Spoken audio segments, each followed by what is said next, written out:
Good morning, and thank you for staying with us on Daybreak today. It is Wednesday and we begin health and lifestyle. And today I'm so excited about what we are going to be talking about, being a woman. Talking about skin and skincare is something that usually excites me because I have 1,000,001 questions, and I have an expert in studio this morning who is going to be helping us understand our skin, the things we do right, the things we do wrong, and of course a common condition for both men and women. And of course we are talking about acne, and that is what we will be delving in a little later as part of the conditions that we'll be looking at. Courtesy of time, what will allow, I will try and capture as much ground as possible for you. You can send in your questions if you have any, but allow me now bring in on board my guests for the show this morning.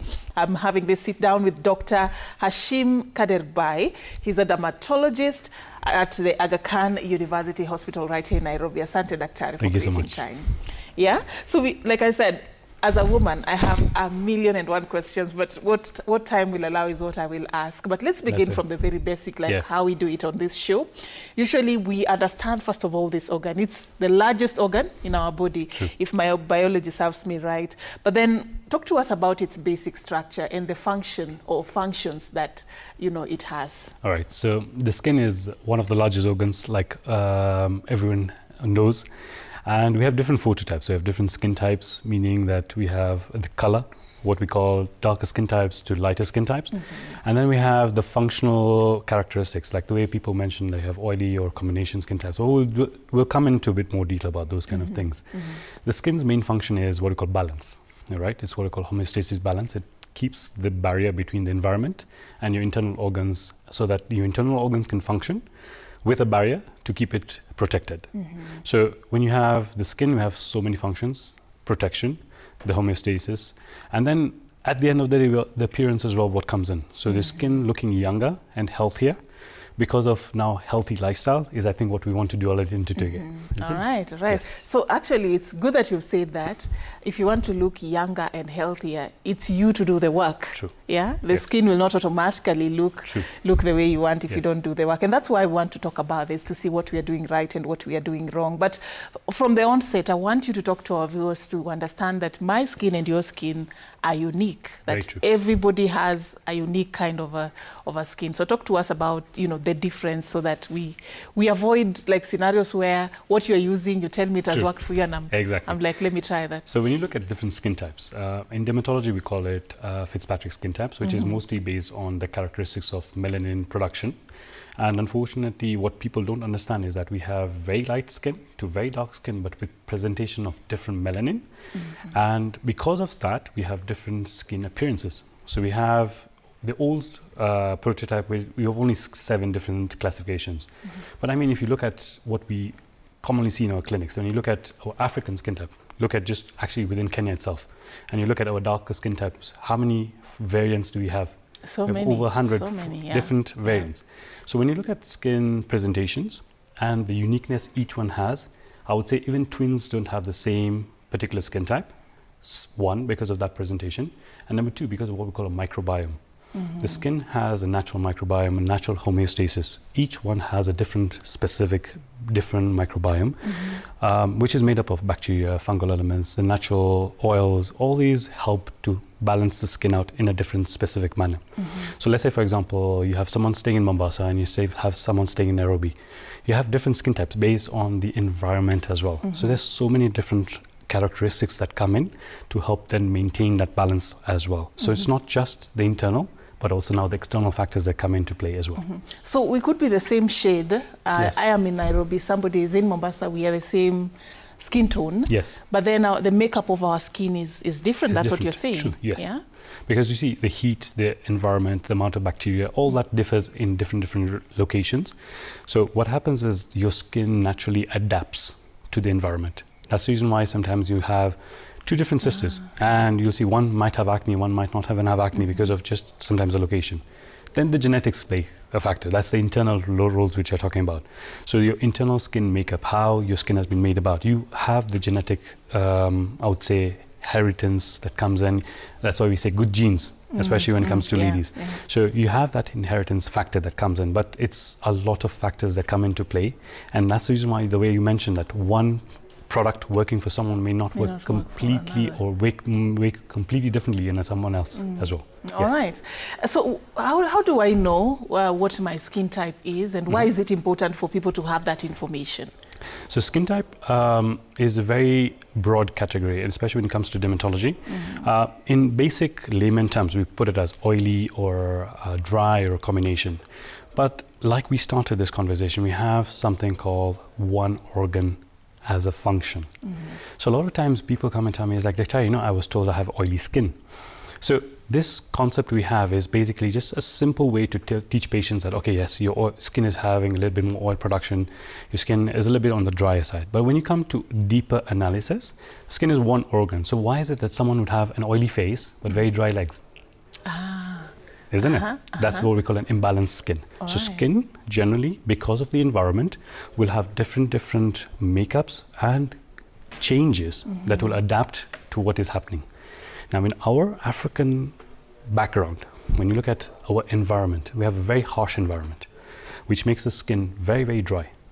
So most of us have a dry to a normal skin type. But because of that dryness, what happens is that we are constantly making more oil to factor in the dryness which is based on the environment.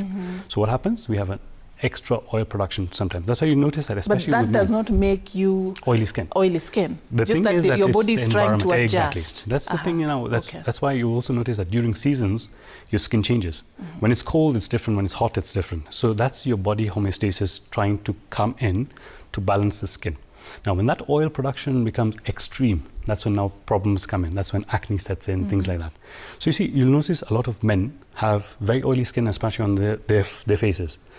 But when you come to women, it's slightly bit more different. So you see, also changes in the sex of the patient also changes the difference in how patients have that oil production. So when you have the extra oil production, that's when now we will say, as dermatologists, you have an oily skin type or an oily skin. But I wouldn't say an oily skin type. You get it?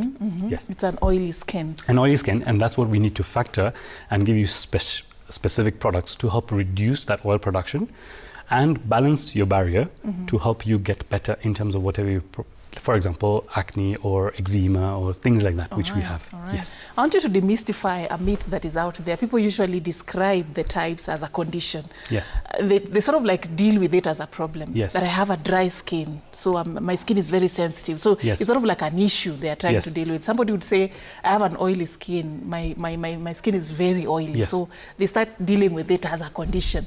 So is it a bad thing to have, just to demystify so that's that actually how you misinformation? perceive yourself. Yeah.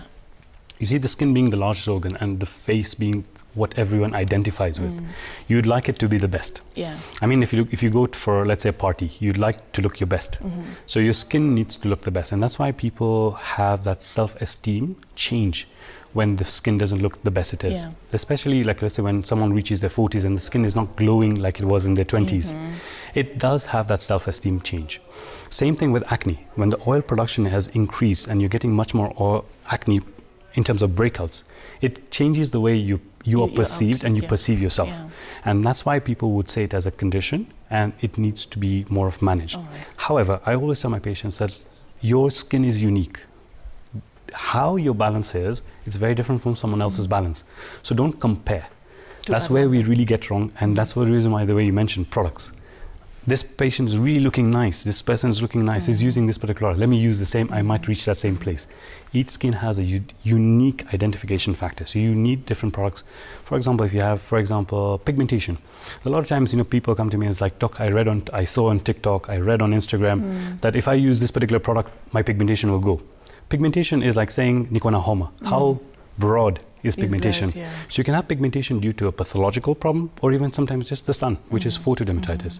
So different pigmentations need different approaches to get you better. It's not one size fits all in dermatology, and that's why we always tell patients. So how do I know what product will work for my skin? So the first thing is always see a dermatologist or a skin expert. We have a different way of analyzing the skin. It's knowledge. It's knowledge which you imply and you bring to the patient and you tell them that this is the problem that you have based on a visual clinical examination. For example, a lot of patients will come and say, my pores are visible, right?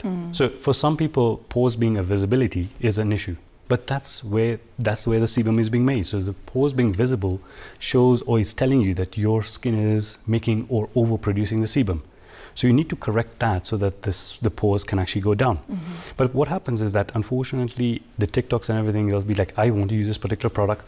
So a lot of patients, what they do is they go to pharmacies and over the counter, they buy a huge amount of products.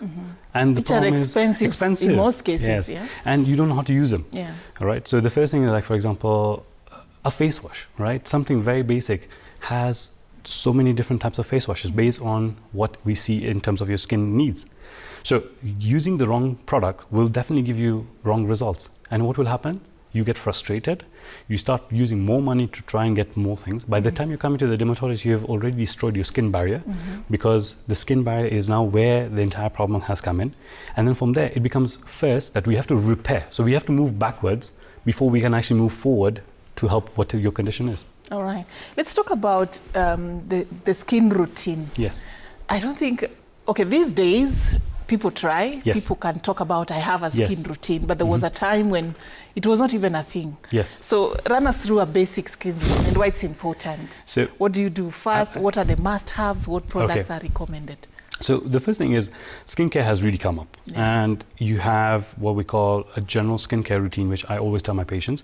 And then we have things which are seen on TikToks and Instagram, and all these people want to do the glass skin routine. A lot of times people will be like, no, I want really clear skin. It's not something which at times can be reached because of what you might be having. So a skin routine would start with a very basic approach where you have a very good face wash, then you have a moisturizer, and then you have a good sunscreen. So 3 basic routines are very, very important. Face wash, moisturizer, and sunscreen. But the face wash would depend on, is it oil or is it dry? And is it a balance that we are trying to achieve? The second is the moisturizer as well. We have oil controlling moisturizer, which is something that takes care of the sebum production. And then we have one which increases the sebum production. So you see you have different types of moisturizers. And then you have a sunscreen. Sunscreens are so vast. If you look at, let's say, for example, as just even Google sunscreen, the amount of hits you'll get is over 50,000, right? So what type of sunscreen, what works for you is very different for different people. Most of the time with African skin type, you see, you don't want something called a physical sunscreen because it leaves a very, very nasty white cast. So there are now sunscreens which are physical but still are invincible. So you try to get something like that. Something also which is water-based is very important for the entire range of things, which is face wash, moisturizer, and sunscreen. Because if they're clogging up your pores, a lot of times people come tell me that I've been using petroleum jelly on my face. Petroleum jelly is quite clogging. So you can actually work with sometimes petroleum jelly if your skin type allows it. But if it does not, if it's having too much of oil production and you have that petroleum jelly now coming in, what's going to happen? You're going to clog your pores even more. So one size does not fit. But some people would argue if it has worked for so and so, then maybe it can work for me. That's another thing which is generational. It worked for Shosho, it worked for mom, it must work for me. Remember, the environment has changed. If you look at Shosho's time, that's let's take it at 50 to 70 years down the line. Look at the pollution we had at that time. Look at the environment in terms of trees, the deforestation, global warming. All that has a huge impact on our skin. And what they were eating. Exactly. Eating, stress, all those factors come in. So skin is a holistic approach. It's not just one thing. You're not just looking at internal factors. You're looking at the external factors as well. Right. So what you're saying is we only need those 3 key products. Initially. So are people exaggerating? You know, these days we see like a really thorough skin routine, and skincare has become quite commercialized. Very and true. there's a lot that is being sold out there that I don't know whether is necessary. So the thing is that it totally depends, like the way I mentioned, on what your needs trying are. to achieve, right? So if you have a condition like acne, for example, you'd have some active medications in that routine as well. If you have, for example, pigmentation, you'd have some actives during that particular pigmentation routine that now will incorporate not just the face wash, moisturizer, sunscreen, but also anti-pigmentation medications. But what people do is that they have this glass skin-like appearance in terms of what you have a mindset for. So someone's using a toner, someone's using an eye cream, someone's using a serum, someone's using a sunscreen, someone's using an oil after that. So all that is for a different type of skin and needs that type of effort as well. When you look at our lives, I mean, in a morning routine, all right, if I would ask any average Kenyan, the amount of time they would spend on a facial routine is about 20 minutes max. If I give you 8 things and I tell you to wait about 5 to 10 minutes in between, that's about 2 hours. Yeah. Who has 2 hours waiting around? Nobody has that time. Even 20 minutes is a bit on the far Is on the far end. Yeah. But you see, that's how you incorporate the skincare routine. So it's not that you just put one after the other after the other. It's like baking. You need one layer to set, the other layer to come in. A lot of times what happens is everyone's using so many products, they don't know how to use it, they're in a hurry, and then finally they do what? Use a makeup. Yeah, and then the makeup is up. clogging up the pores as well. So even the makeup that you use has to be specific for the different type of skin that you have. All right. So let's look at what times do you need to implement that routine, at what times of the day, and how do you do it? Yes. And now that you've touched on makeup, some of us have to be in that category. So how do you also take care of your skin in case your job or you just like, putting on makeup on a regular basis? Makeup is actually very okay. Yeah. It's something which I would say increases the way you appear, and it helps you with your self-confidence. To an extent, it is sometimes necessary because sometimes jobs require it. Yeah. Right? So you have to implement it in the skincare routine sometimes, especially from a dermatological perspective as well. So the type of makeup you use has to be something which we call acne friendly. A lot of times, unfortunately, what happens is that we go to a very cheap store and get the makeups from. Yeah. So the quality of the makeup is where the compromise comes place. So when you have makeups, there are different qualities of makeups. You have high quality, high-end makeups, which are a bit more expensive. And then you have the low quality ones. Now the problem with the low quality ones is that the price itself is low because of what they have used. And they may not work for your skin. Hence, you notice that sometimes you put a powder and within the next day or the next 2 days, you've also already broken out. Yeah. So the quality of the makeup is very important. Same like the quality of the products we use on the face.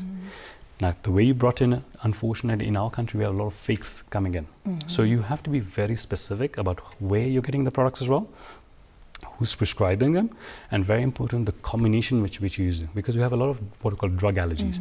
Now, this, unfortunately, isn't, I would say, common knowledge. So one particular product combining with a different product may help you or actually make it worse. So having a holistic approach, but very unique and I would say individualized, is what I would tell most patients to try and achieve. Something I've got from what you've said, which is very key, is the fact that a product may not be harmful, but combining it with another product without knowing the reaction and what it is going to do can actually make a combination that is going to be harmful for your skin. So consultation and really getting the right information and buying these products from the right people is very key. Very true. They say cheap is expensive. You can imagine how we love our skins. All of us, I believe, men and women alike. And then you buy something that is cheap only for you to start dealing with a condition that may take long to clear. Then you really need to think twice, when you're purchasing some of these products. Let's talk about, how do I need to do this in the morning, evening, during the day, evening, or how, so what's the evening recommended? routines are very different compared to your morning routines. So your morning routines, you see, like I said, is a very basic face wash, moisturizer, sunscreen. When it comes to the evening routines, the first thing you're looking at, is it pathological or is it just normal skin that you would like to rejuvenate? So you see, when you're looking at rejuvenation of the skin, you're looking at products directed to rejuvenating the skin. For example, retinols. That would be as one category. We have so many different other categories coming in. Each patient requires a very specific approach to that skin repair. Now the problem is that unfortunately what happens is that when you see products, like for example niacinamide, vitamin C, hyaluronic acid, what everyone sees is individual products. But what everyone does not see that, does it work for that skin or does it not work for that skin type, right? So when it comes to, let's say for example, just a normal skincare, which you'd like to have rejuvenation, you want to look younger, all right? There are products which... Who doesn't? There are products which definitely, which you can use over the counter and they help you. So pharmacists, and especially when you go to even supermarkets, you notice that there's always someone there to help. The reason why that happens is that they are already educated to a certain level as to what a normal skincare would require. So they will tell you that, look, this is something which they would recommend from the product side, and this is something which you can incorporate, something like a rejuvenating moisturizer. However, you'll notice that at times, if you go to some specific pharmacies or some other, they may not tell you what combinations also sometimes may work or may not work for you. At that point in time, you'd prefer to see a dermatologist. A dermatologist or a skincare expert will definitely give you higher amount of knowledge based on the amount of assessment they will do.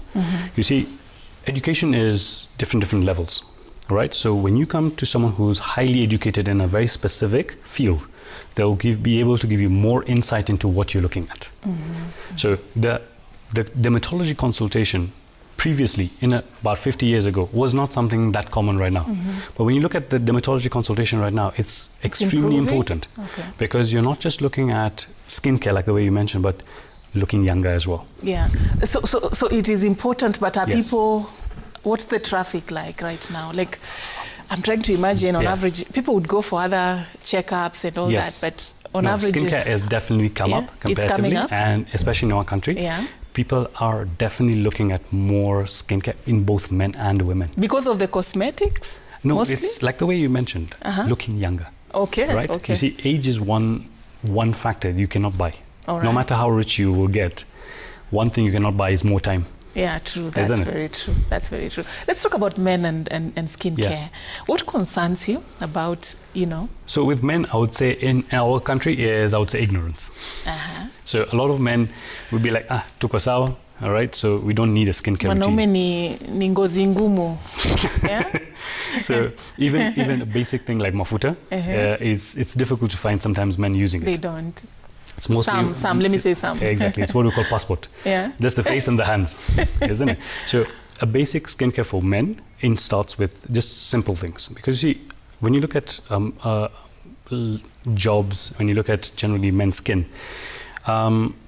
their necessities will not be the same as women. You don't find men wearing makeup. There are some men, yes, but you won't see as many men wearing makeup. So a basic skincare routine, just like a moisturizer and a sunscreen, as a combination as well, would be actually something which would help, something called photoaging. It's just something which is simple, easy to do, and it will already start helping your skin rejuvenate a little bit. So it doesn't have to be something that's so complicated as well. Just something even as a combination, like a moisturizer and a sunscreen, that's good enough as a start. Then add on, because you'll notice that a lot of men will do skincare, especially when they are noticing the changes as well. So when they notice skin and they're like, hey, my skin looks now much better, they will come for it. The other completely, I would say, flip side to the coin is when you have acne as well. For example, acne, eczemas, there are different forms of eczemas. Eczema is just like, I would say, a broad term. So when men do suffer from that, you'll notice that a lot of times it's very basic knowledge. They would want the problem to get better. But when men have acne, it's the same social stigma they face as women. It's just that men, in terms of mental health, they're not taken that high compared to women. And men really do suffer. There's sometimes men who come is like, doc, my self-esteem has gone to complete like a zero because of my face. So it's something which is now should be visualized as an equal thing in both men and women. It's not just in women alone. Yeah, and by the time a man takes that decision to go and see a dermatologist, it's really bad. Yeah, it's really bad. This is why we're here. We want to tell men that it's okay. It's okay. You come in, we'll have a look. The earlier you come in, the better it is for both men and women. The earlier you come in to a dermatologist, it's much better to get your treatment started rather than to have it later on. You've tried so many different things and it hasn't worked. Then you come to the dermatologist, or like I've said, first we have to repair the damage. Then we have to move ahead. So if in the first instance you come to the specialist, right? Like say for example, you have chest pains, right? You go to the pharmacist. You know that this is something serious, right? You go direct to the hospital. So dermatology should be taken in that particular sense of scenario where it should be taken as a more serious matter, and you come for treatment initially and earlier to get rid of those particular problems, compared to when you waited, you've tried things, and then you see that's not helping, then you come. They could be doing more damage by trying out those products. Talk to us about the things people do in their skincare routine that you find absolutely unnecessary or disastrous. So the skin barrier is the most important thing to maintain. Now, what people unfortunately are doing, especially what I've really seen, which is a problem, is exfoliation. So they over-exfoliate the skin, thinking that if I remove the dead skin, I'm going to get newer skin below. Yeah. You need that protection so that the newer skin starts rejuvenating slowly. Okay, it's right? progressive. It's like a burn. Exactly, It's it's not like a burn. instant. You know, when you break the blister, okay. that's normal skin. It will leave pigmentation. But if you let the blister heal on itself, the skin below has healed as gradually as it should be. All right. So what people do, especially, they've used extreme exfoliation, sometimes mechanical. They use gloves, or these are the hand towels that are actually used. So, and the concept is that if I exfoliate my skin, that dark pigmentation will get better. It's actually worse because now you have a thinner skin and you've damaged your skin barrier. So what happens, especially if you go out in the sun where there's high UV radiation, you get worse. So understanding what's going on and approaching it in a very specific manner is very important, rather than trying things which you'd see online. Yeah. All right. Let's talk about what I call edible skincare. What we eat. Yes. There are some conditions you'll be told as a result of what you're eating. Yes. There are some people would look so good and you'll be told it's because of their healthy. It's very true. Yeah. So talk to us about the edible skincare. So what do we need to know? A healthy lifestyle leads to a healthy skin, right?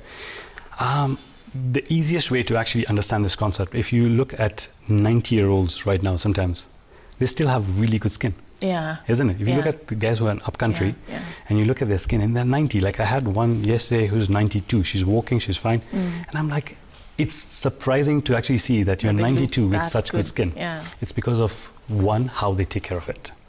And secondly, the environment as well. So taking care of it in terms of health, a healthy lifestyle. We have so much of junk food coming in right now. And because of a busy schedule, busy lifestyle, you're looking at very fast food in terms of a diet. You see, you hardly have time to cook sometimes when you go home. Who's going to have a vegetable meal, a nice cooked meal? You'll be like, Doc, let me just grab some fries. And go Isn't with it? it, yeah. So you'll automatically notice that the change of lifestyle has really damaged the skin. Obesity, cardiac issues, hypertension, all these are increasing because of same issues right now that we're having with the skin as well. So a healthy, balanced diet, that's what we call carbohydrates, proteins, and your veggies, is very important to help improve your skin. But the veggie part and the fruits part, which is increasing antioxidants, will really benefit your skin even more. That's why you notice that people who have these fresh fruit juices early in the morning and stuff, they have a general glow in their skin. It's what we call antioxidant theory. It's where it's reducing the toxins which are accumulating in your skin. So eating healthy directly relates to having a good skin to certain extents. All right. I know you're not a nutritionist, but for my viewers to understand the examples of fruits or foods that are very good for the ones you would recommend. So one thing I tell all my patients, this is something which is good that you brought. Our Kenyan market is organic. Buy from the markets, get the stuff which is organically grown. You have all the essential nutrition coming in from things which are farm grown. Take yourself to the market, buy the stuff which is grown normally. You don't have to have processed foods. Second is the multivitamins. If you have a healthy, balanced food, you don't need the multivitamins, isn't it? All right. So let's talk about acne. Yes. And before we go there, there's something you've mentioned quite a number of times, and that's the sunscreen. Yes. For people who feel that it's not necessary because I have melanin, minimum Africa, we are born in this side of the world. And what do you tell them? So that was a very old concept. Yes. When you look at the way education, evidence-based, literature, science, everything has increased in terms of what we used to think and what we have right now. What has changed is global warming. The amount of pollution, the amount of ozone depletion has changed. So when you look at the radiation back then, when you look at 70, 100 years down the line, the amount of industries were less. So the amount of ozone depletion was less. But when you come to the amount of ozone right now, it's much, much thinner. So the amount of radiation coming in is extremely high. So even if you have higher pigment levels, you'll still notice that you go to Mombasa, you get a sunburn. So it's because of the amount of radiation that now seeps in. And because of that, sunscreen is for everyone. Now, the only thing comes in with children. So especially when it comes with, many parents come to me, is like, Dr. do I put the sunscreen for my child? It's something which I would say is still debatable. I would say the sunscreen, especially if you're going to Mombasa, things like that, where you're having extreme sun exposure, then make sure you put the sunscreen on. But for everyday sunscreen use, at least a 16-year-old should start with a sunscreen every day. Yes. Right. So for the children, it's still preferably more of just when they're outdoors or when they're playing out in the sun, things like that. Exposed to the sun. Yes. Okay. So let's talk about acne, and it's a very common condition that can be quite. It can irritate you and even lower your self-esteem, like you were saying. You've interacted with people who, you know, have had issues with it. So what causes acne? What are the common causes? So in a very simple layman terms, it's when your pores, which is the pilosebaceous unit, gets clogged. You have different mechanisms that lead to the clogging, and when it gets clogged, the amount of bacteria increase.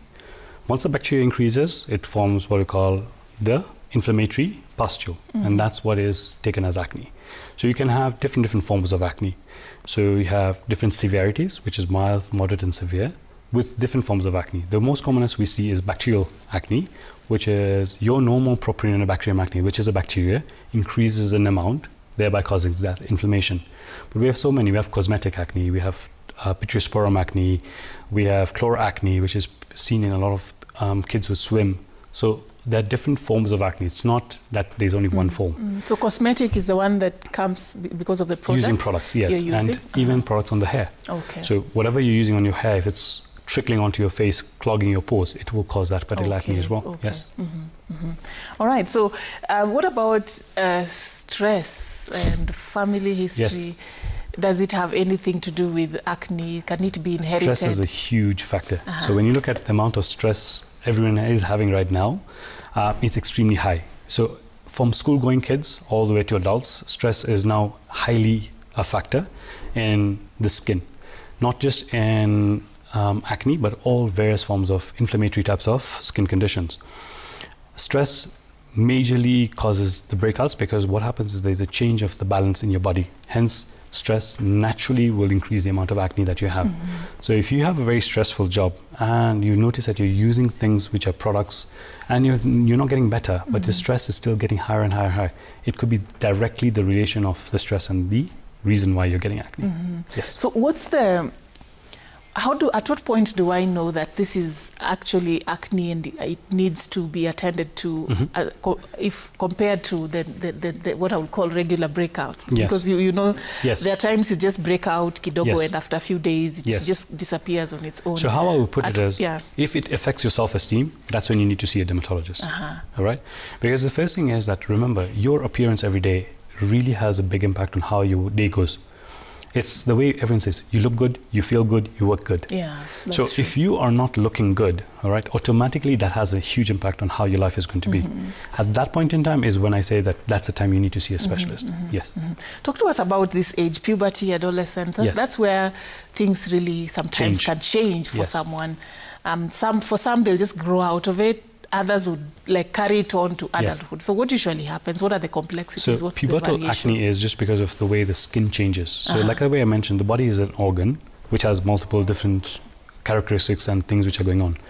At puberty time, you see what happens is that, especially for ladies and for both the men, men and women, the changes in the body are because of growth.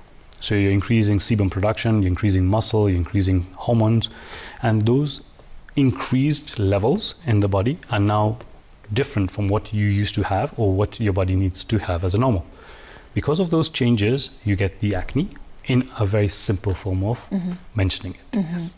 Are there foods that can cause acne? Yes. So when we have foods, it's in a very simple perspective. There are foods that worsen acne. Okay. Right? So the most commonest of them is sweets. So when you have higher amount of sodas, cakes, chocolates, biscuits, a sweet tooth basically, it will definitely increase the amount of acne that you're also getting, because it's what we call a high glycemic index. Your body has changes which then cause that change, which increases the acne.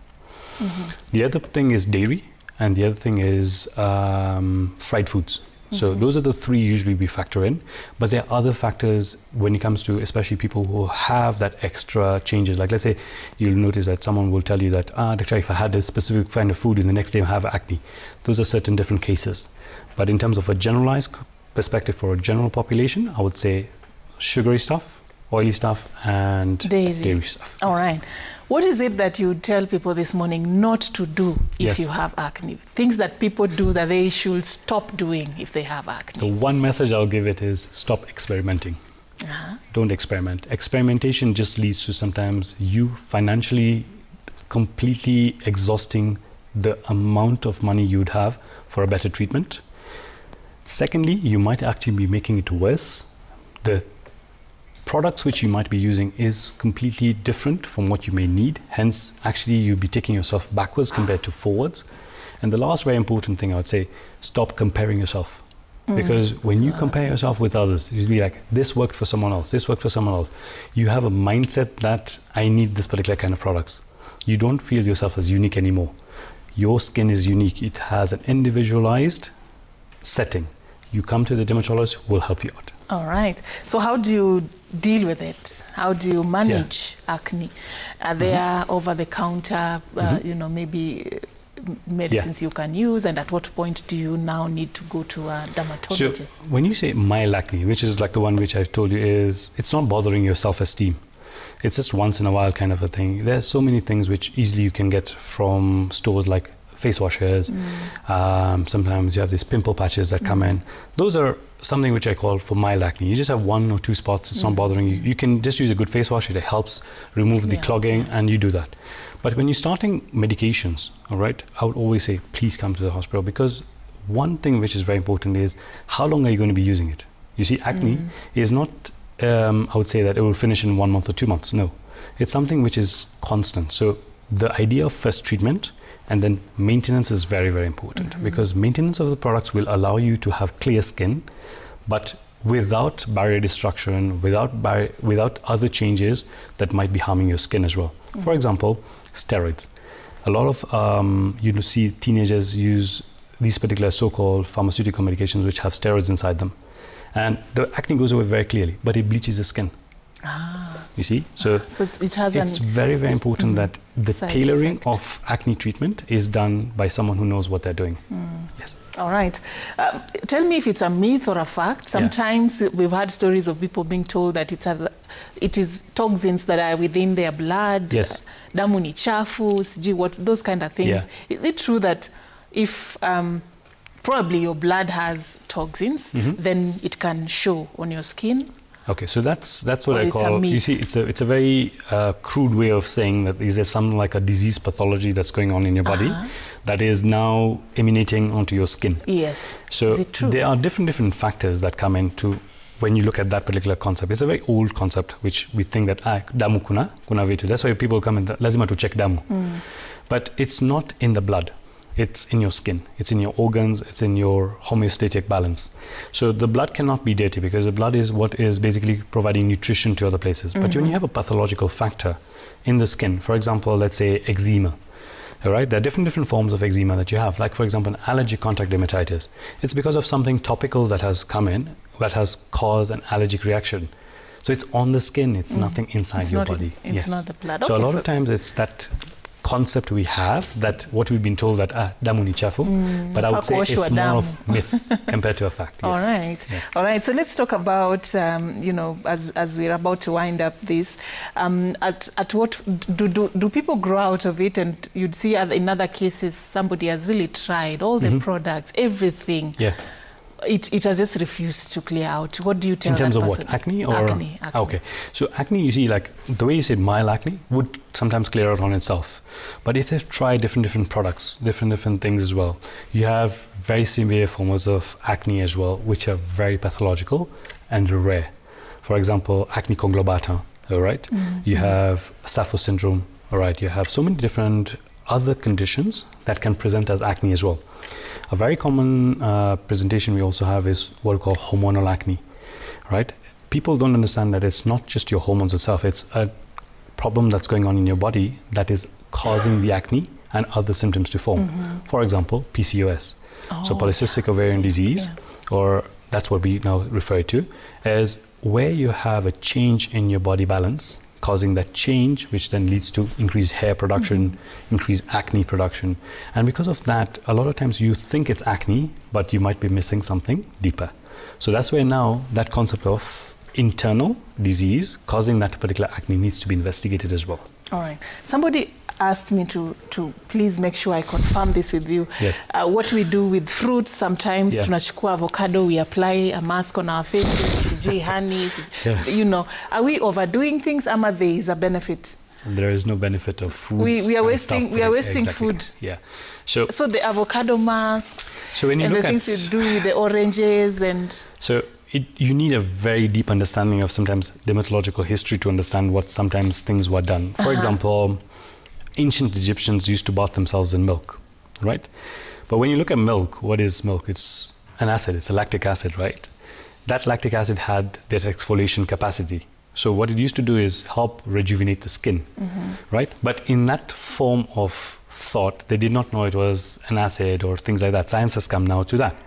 So when you look at avocados and eggs and yogurt and all these things, it's always better to have better skin care rather than wasting foods on your skin. You'd rather put them inside. Eat. It gives you better. Consume them. Consume them. It gives you better. Yeah. Things like turmeric and all these things which people use on their skin sometimes is not good because, let's say, for example, aloe vera. This is one common example. A lot of patients come to me. It's like, Doctor, I took it from my garden and I just applied it on my face. Now, when you look at an avocado, the aloe vera tree, right? You have different leaf sizes and different maturities in different leaves. The concentration of the aloe vera changes in different leaves, isn't it? So if you put one day this and one day that, it's changing the concentration. So how is it just natural that you're putting it? It's different concentrations. It might not be the thing that should help your skin. So even though you're thinking it could be that, I'm just using natural aloe vera, get it from the pharmacy. You have natural aloe vera which has already been processed, removed the toxins to a standardized percentage, and that is something which you can continue. All right. Thank you so much, Dr. for your time this morning. I told you I have 1,000,001 questions. I'm not even halfway. I know. We've not even hit the surface. I'm telling you, but it's worth what we have, just spare time to discuss. And a request there to talk about eczema, which I know it's a different world altogether. Maybe another episode. Yeah, we'll try and create another opportunity to break this down for our viewers and the other questions you've asked. Thank you so much once again for creating time. I was having this sit down with Dr. Hashim Kaderbai. He's a dermatologist from the Aga Khan University Hospital right here in Nairobi. And thank you for watching the show until this far. My name is Safina Chenguma. Enjoy the rest of your day and enjoy the rest of your viewing.